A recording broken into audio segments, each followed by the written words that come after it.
Hey guys, subscribe for daily content. And if you're shopping for gear, make sure you check out the description for the newest items at some of the very best online retailers. There's also links for some of the items that I personally recommend. Thanks!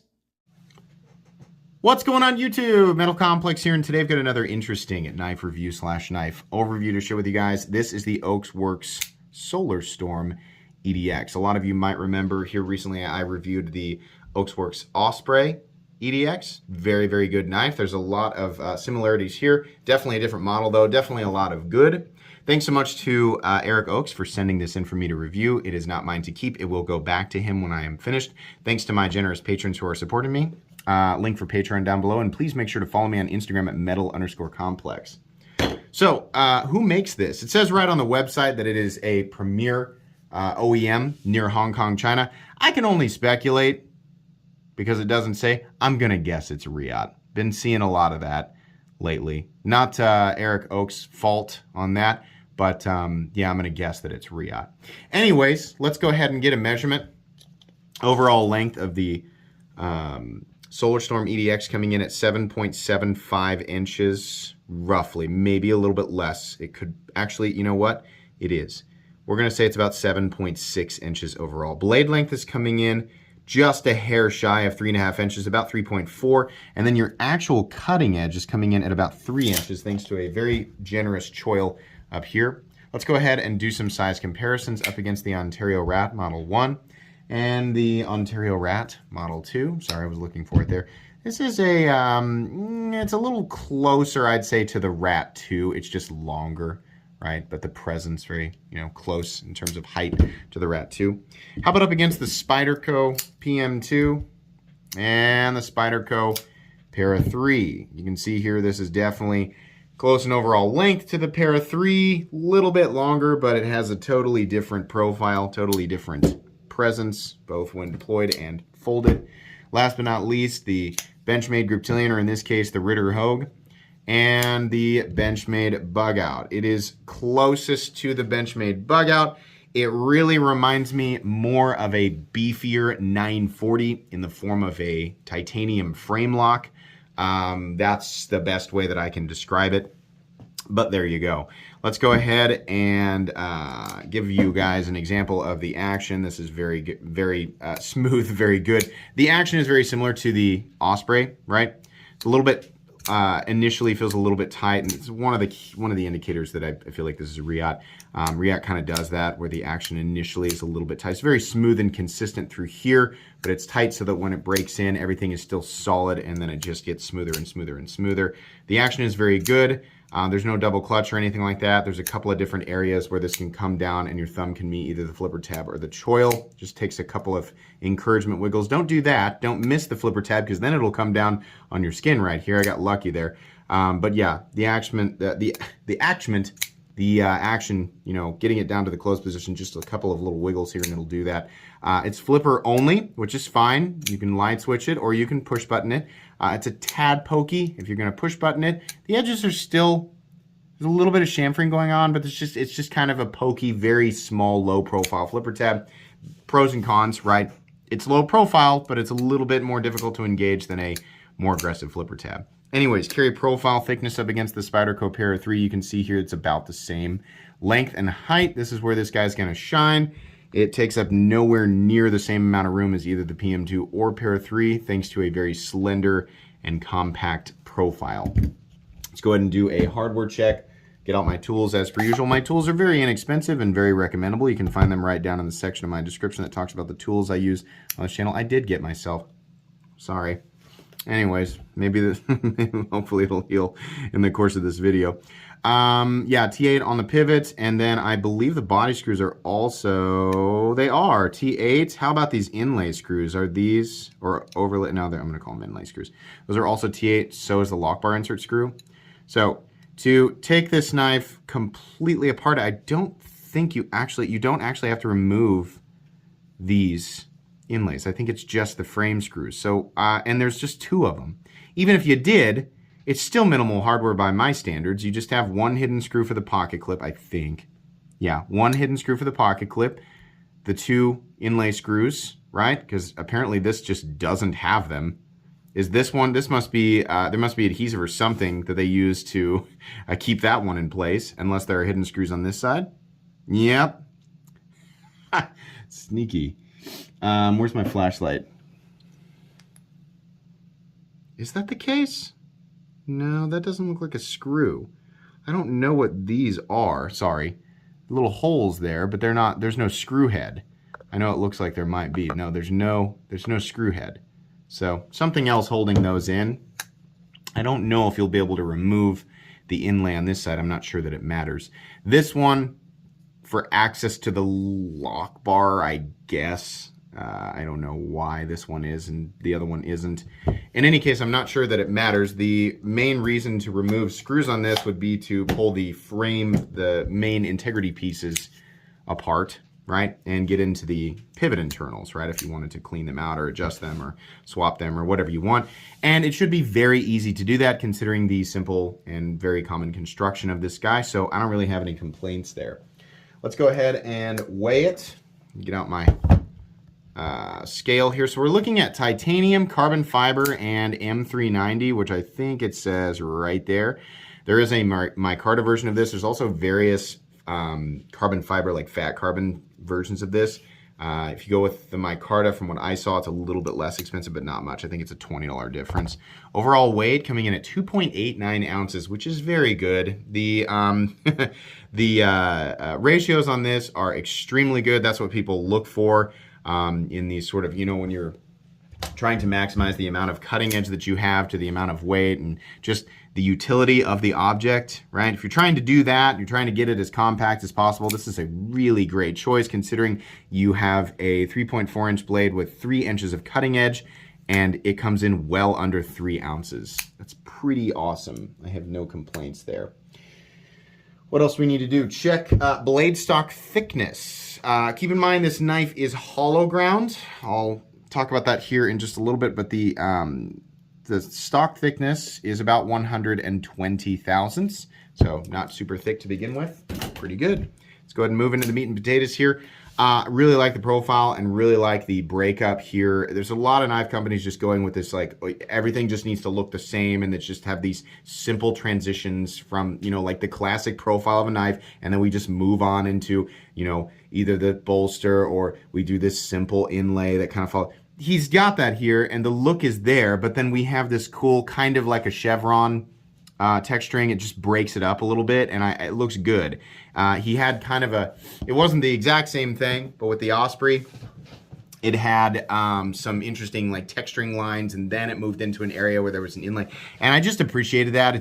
It's better than just like everybody else. Literally everybody is doing the same thing right now. It's just a really straightforward, simple, safe profile, simple, safe blade profile, and then if they do anything that would add character to the blade, it is just a simple inlay, right? There's not too, like a lot of the designs are the same kind of just like basic. I mean, it's cool, like people like them, but there's no way to add any sort of like lasting memory with designs like that because they all look the same. This kind of helps me in my brain. There's like a specific compartment for Eric Ochs. Because these designs look a little bit different, but still have that cool sort of classy, kind of minimalist look with an emphasis on good ratios and them just being compact functional tools. Does that make sense? Probably just way too many words to say what I'm thinking there, but I do like this. That's what I'm saying. I like this pattern. I think it looks pretty good. The inlay work is impeccable. Another indicator there that it's likely Riot. Because, I mean, come on. I'm not saying no other OEM is capable of doing inlay work like that, but there's just a lot here that says it's probably Riot. Don't know that for sure. Want to be clear. It's just an indicator, right?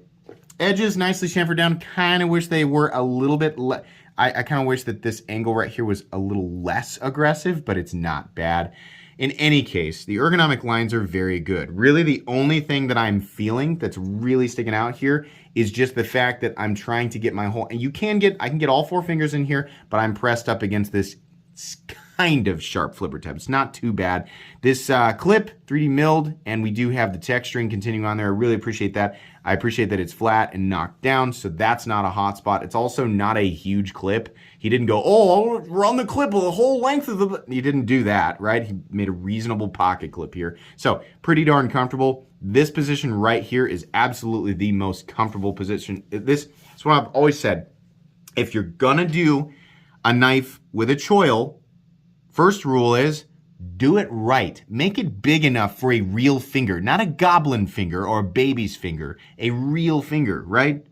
Doesn't have to, I'm not saying like, oh, it needs to be 4 inches around. That's the diameter of my finger. Am I even saying that right? If you're gonna do that, make it big enough. Number 2, if you're gonna do it with a flipper, you better really make sure that it's big enough. If you're gonna do it, if you're gonna make a knife with a flipper, you make sure it's flip enough. What am I saying? Make the choil big enough because you are working against this barrier right here that is the flipper tab. So there has to be enough room. And in this case, he has done it perfectly. This is beautiful. I don't feel like I'm really risking running my finger up on the edge. I know exactly, it's like a distinct, like I am in a safety zone kind of thing with my second knuckle, and I really like that. I also like that there's kind of a secondary little notch up here, so you can kind of do this, or you can get up here and rest your thumb right there. It's real nice. This is just a nice blade shape. I like that the tip curves down. I'm at the point now, guys, where I'm just not interested in classifying a blade that is a modified version of something, right? And just whatever. I'm just going to describe its shape to you. We have a notch here, and then towards the end of the tip, come on camera, it slants downward, which is nice. I like that downward slant for EDC. There's a little bit of a flat here that comes out to maybe 60% or so the length of the blade. Nice wedge up top. And then we have a pretty aggressive hollow grind. And I demonstrated this when I unboxed it. Not that the paper cut test proves anything, but I will describe the feeling of this blade passing through paper. It's almost, the amount of resistance that the paper is putting up is almost nothing. And, you know, a lot of different things can create that feeling. Usually it's a combination of a thin starting geometry and then a good aggressive grind. But the final apex is also sharpened extremely well. It is a very glassy, oh man, yeah, this is a laser beam. I try to reserve that term for when it is actually the case. As far as factory edges go, there's always somebody going, he doesn't know what a laser beam is until he, mirror polishes his own edge and uses the lapping films. As far as factory edges go, which is that's what I'm going to judge this on, because that's the edge you get when you buy it, right? So yeah, as far as factory edges go, this is really good. It's very, very good. It's going to impress most people. It may not impress some people, right? It surely impresses me. Very good, absolutely. Access to the lock bar is very good because we have these two areas, right? If you're gonna make it where one side is not higher to, make it easier to approach, kind of from the 3 o'clock position, I guess is what we're saying. That's what I'm gonna say.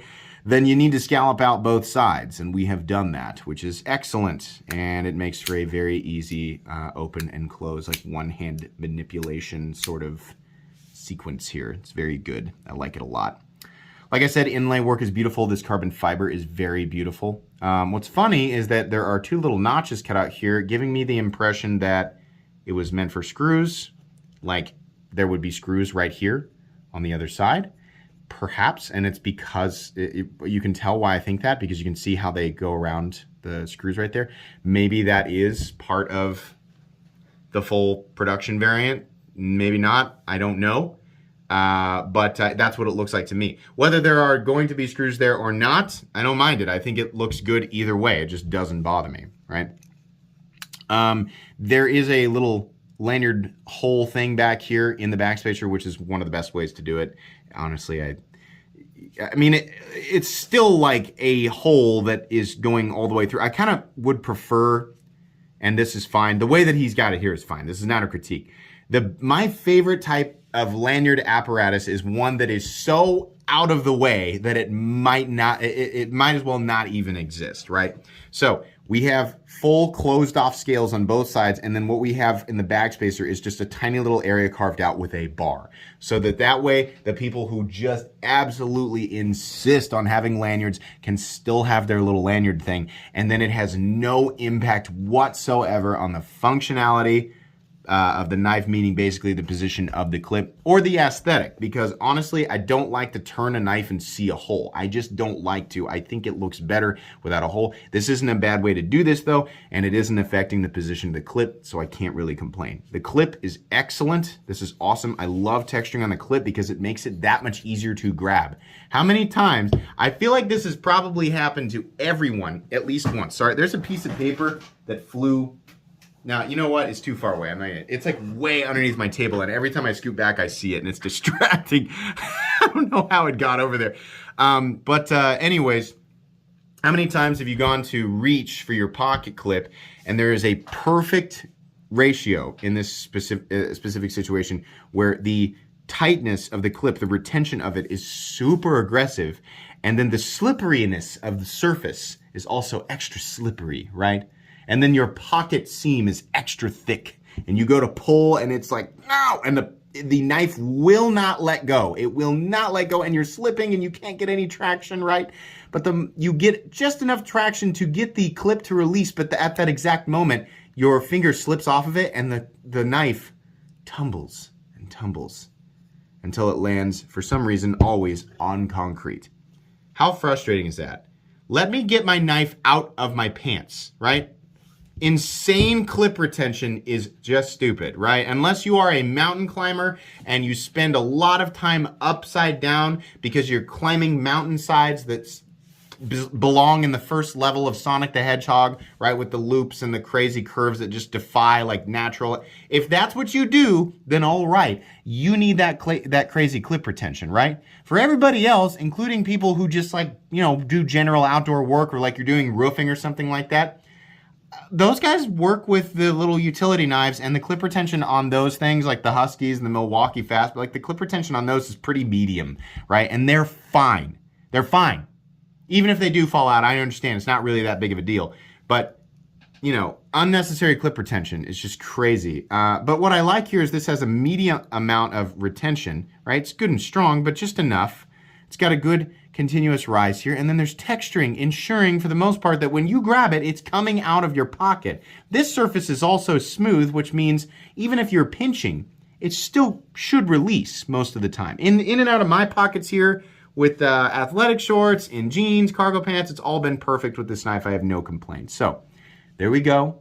You got a little bit more flavor on my issue with pocket clips sometimes there. Not something I normally do in reviews, but just emphasizing the point that I very much appreciate this pocket clip. It also goes with the design. The texturing here is a nice touch, because otherwise it would be a really basic clip, right? Still a milled clip, but it would be basic. This is cool that the texturing matches the texturing up here on, I guess, the head of the frame. This little inlay is acting as another over travel stop, and it's also acting as a position, because this is a fairly narrow frame, so this is something I appreciate. Instead of leaving this all exposed, which is what we see all too often, this area is covered, which means when you go to flip it, you're going to brace on this. It's not likely, depending on the size of your hand, it's not likely that you're actually going to brace on the exposed part of the frame lock, right? Just gives you this extra area that you can, and that's nice because it gives you the freedom to just kind of be paying attention to what you're actually doing and not like where your finger is on your knife, right? You get this thing out and you pull the flipper tab, and that's all you have to think about. You don't have to reposition your hand or anything. It's just nice. I appreciate that. That's a little design element that goes a long way, right? It's part of the reason why I always say I prefer liner locks over frame locks. Why? Because exposed frame locks can cause that problem, especially on a narrow frame. So if it has to be a frame lock, it's nice when we have some sort of overlay material that is blocking that exposed part of the frame lock. It's really nice. I appreciate it. There is a steel Lockbar insert that is doubling as the primary over travel stop, I believe. Is it lipped? Yeah, I can actually see in there.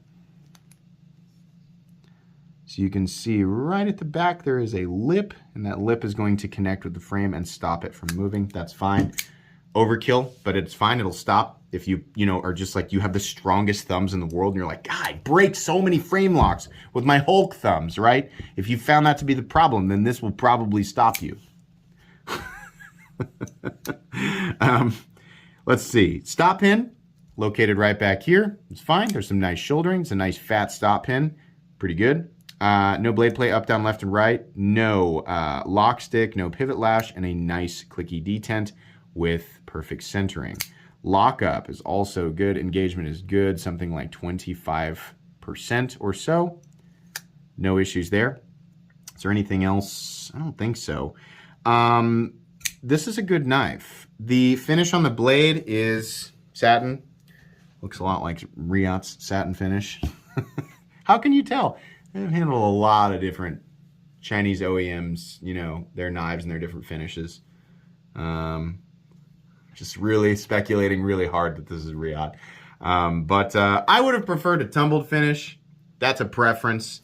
The edges up here, especially off the swedge, are pretty sharp. That'll definitely shave your fingernails, right? No big deal, though. How often is your finger going to be up there, right? And if you got to strike flint off of it, well, there you go. You can do that. It's just kind of a... Ugh. I like the softness of a tumbled finish because it knocks those edges down. Yeah, there's not really a lot to complain about here. As far as the blade shape and geometry, they're going to complement the M390 composition really well. The ratios are extremely good. The ergonomics are awesome. Really like that. The flipper tab is just a little teeny tiny bit pokey, and it's that in combination with see, every now and then that's going to happen. That in combination with the fact that it's low profile, sometimes it might be kind of irritating to get at. I think that the aesthetic of this knife would have been perfected by not having this area where the lanyard hole is exposed and just covering it up and making a little bar back here, but that's a pretty minor thing. I'm almost looking for things to nitpick at this point. What's the price on it? The price, the lowest price that I saw was the $310 for the micarta inlay. I believe you pay $20 more for your choice of, you know, varying colors of carbon fiber, which I think is completely and totally fair, right? Let's not pretend that by adding carbon fiber, we just need to pay $100 more. But, you know, you could be like, well, maybe they're overcharging for the micarta. I doubt it. The price on this is extremely fair considering who I believe to be the OEM, and there's a lot of evidence here because this is just kind of that extra step that we see, you know, when we're talking about Riot versus a lot of other Chinese OEMs. And if you know what Riot generally charges for one of their knives using similar materials, remember the execution of said materials has a lot more to do with the final price tag than just the materials themselves, right? A block of carbon fiber, a block of M390, and a block of titanium just sitting there not being a knife, is that worth the same as the knife to you? Does that make sense? Because that's the foundation of that argument. So throw that out the window. It makes no sense. It's the final execution, how long it takes to take those materials and actually turn them into whatever it is you're trying to turn them into, right? So, and remember, we can get M390 knives or 20 CV knives under $100 now. So let's not put too much value into that, right? Now, considering what I just said there, the final product here, it's a lot. There's more detail in this. There's more, right? Seeing a lot of the titanium frame locks from Chinese OEMs nowadays seems like $250 is the magic number. Do I feel like there's an extra, you know, $60 to $80 of knife here versus those $250 knives? Just doing sort of a lesser presentation with the same materials? Yeah, absolutely. This does do more. I love the design, like the ergonomic lines, right? I have no affiliate program set up with Eric Ochs, meaning I don't benefit at all. I don't make any money if you guys buy this. I also don't get to keep this. This prototype will go back to him. So I have no incentive to say these things, just like any other review on this channel. There's no incentive other than whether or not I like it, right? And yeah, this is a good design. I definitely recommend it, and I don't have a problem with the price tag. Would have blown me away if he had kept this under $300, but $310 to $330 is what I saw. I think that's pretty fair. I don't have a problem with that. These are nice knives. You pick one up, you're going to be happy with it, and they cut. Oof. they cut. I especially like how compact they carry, and you know how much usable. That's part of the reason why it reminds me of the 940, the Profile. What am I saying? The Profile. The Profile. The Profile reminds me of the 940, at least in how it is, you know, how it, when it folds up, how it carries, right? All right, 24 minutes. I think we're good. This is going to go on my most recommended knives playlist. Really cool stuff. Please make sure to follow me on Instagram at metal_complex. If you enjoyed this video, leave a like. If you'd like to check out my other content, I do, of course, have lots of videos of knives that are either expensive or inexpensive that I do or don't like, so check those out. And if you enjoy all my content, go ahead and click on that Metal Complex logo right there and subscribe, because there's definitely more coming. Thanks again for watching, everybody, and have a great day.